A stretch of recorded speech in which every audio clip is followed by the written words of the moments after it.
కనిగిరిలో పట్టణ పేదరిక నిర్మూలన సంస్థ ఆధ్వర్యంలో ఏర్పాటు చేసిన స్టాల్స్కు అపూర్వ ఆదరణ లభిస్తోంది. పులి వెంకటరెడ్డి పార్కు వద్ద పొదుపు సంఘాల గ్రూపులకు చెందిన మహిళలు ఈ స్టాల్స్ను నిర్వహించారు. తమ ఉత్పత్తులను మార్కెటింగ్ చేయడానికి మెప్మా సహకారం అందిస్తుంది. పొదుపు సంఘాల మహిళలు తయారు చేసిన చాక్ పీసులు, పేపర్ ప్లేట్స్, చీరలను స్టాల్స్లో ఏర్పాటు చేశారు.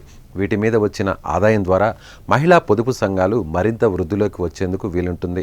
ప్రజలకు కూడా మహిళా పొదుపు సంఘాల ఉత్పత్తులను కొనుగోలు చేసి ప్రోత్సహించాలని నిర్వాహకులు పిలుపునిచ్చారు. ప్రతి నెల 2 రోజుల పాటు రాష్ట్ర ఎండి గారి ఆదేశాల మేరకు ఈ మెప్మా బజార్ అనేది ఏర్పాటు చేయడం జరుగుతుందండి. మహిళలు తయారు చేసినటువంటి వస్తు ఉత్పత్తులు కానీ, వాళ్ళు సొంతంగా చేసుకున్నటువంటి వ్యాపారాలు ఏవైతే ఉన్నాయో ఆ వ్యాపారాలు చేసుకున్నటువంటి ఉత్పత్తుల్ని, సరుకులను అన్ని కూడా ఇక్కడ ఈ మెప్మా బజార్ లో అందుబాటులో ఉంచి తక్కువ ధరకు, అంటే బయట మార్కెట్ కన్నా కూడా ₹1 తక్కువ ధరకు ఇక్కడ అమ్మడం జరుగుతూ ఉంది వీళ్ళ ఆధ్వర్యంలో.